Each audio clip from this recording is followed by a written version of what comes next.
Hey everyone, and welcome to today's explainer. So today, we're basically time traveling. Well, grammatically speaking at least, we are setting our sights squarely on the future. My goal for you today is simple, but it's incredibly powerful. By the time we finish up here, we are going to completely eliminate all that confusion surrounding the simple future tense in English.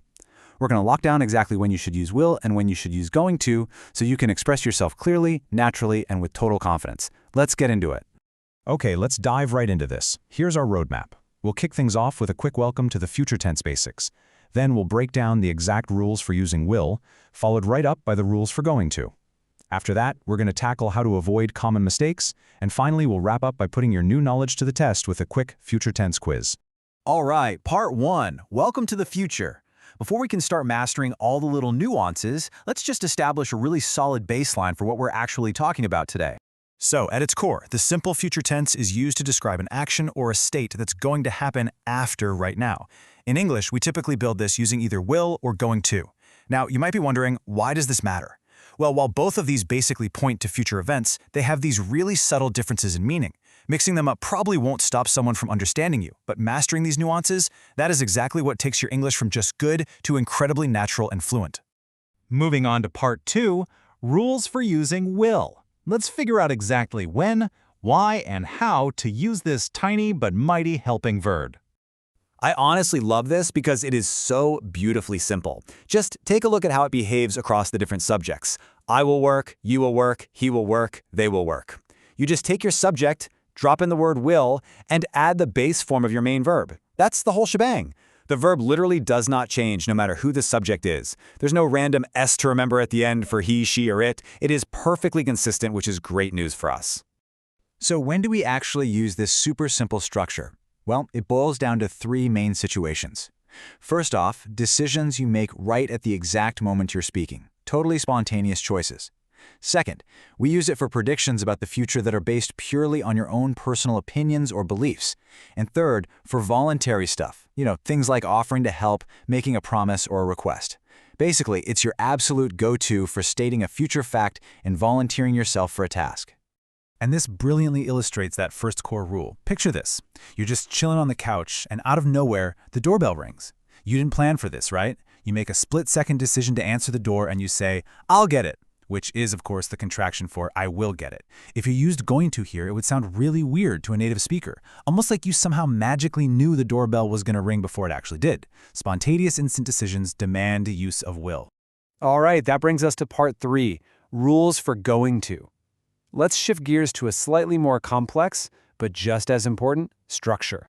Okay, so the formula here requires just a little bit more mental gymnastics. You have to take the helping verb, to be, and conjugate it to match your subject, so you're using am, is, or are. Then you pop in the phrase going to, and finally attach the base form of your main verb. So, I am going to work. She is going to work. It's basically three distinct parts teaming up together. Now, how does this contrast with the rules we just learned for will? Well, we use going to in two primary situations. Number one, for plans or intentions that you already made before you started speaking. There's premeditation. And number two, we use it for predictions, but specifically ones based on current, visible, physical evidence. Like you can literally see, hear, or feel that something is about to happen right now. Take a look at this example. I am going to visit my grandmother this weekend. When you hear this, you immediately know that a plan has already been made in the speaker's mind prior to this conversation.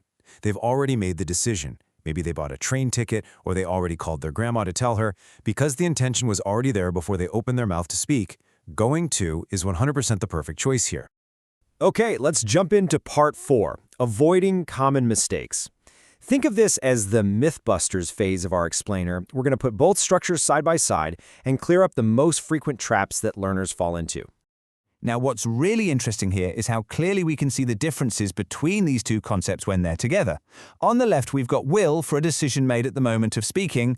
Oh, there's no milk, I'll go and get some. But on the right, we have be going to for a decision made before speaking. There's no milk. I know, I'm going to go and get some when this TV program finishes. Do you see that? The left side is a sudden reaction, the right side is a clearly established plan. And this right here is a massive beginner trap. Because the going to structure has those three parts, it is so incredibly common to misplace the conjugation of the verb to be, or honestly, just forget it completely. You definitely can't say she going to is study, and you can't say she going to study. That to be verb has to sit directly after the subject. So it's she is going to study tonight. Always, always double check your to be verb. Now let's look at this really brilliant contextual nuance. Grammatically speaking, both of these sentences are completely fine, but check out the subtle difference in what they actually mean. If you say, I'll go on holiday next week, it sounds like you literally just decided a second ago, like you just threw a dart at a map and decided to leave. But saying, I'm going to go on holiday next week sounds way more natural. Why? Because vacations require booking flights, hotels, asking for time off. It requires prior planning, making going to the much better fit for the context. All right, part 5, the future tense quiz. You've learned the rules, you've seen the formulas, and you've navigated the traps. It is time to actively test out your newly acquired mastery. Let's jump into the interactive quiz. Here is your first challenge. Listen really carefully.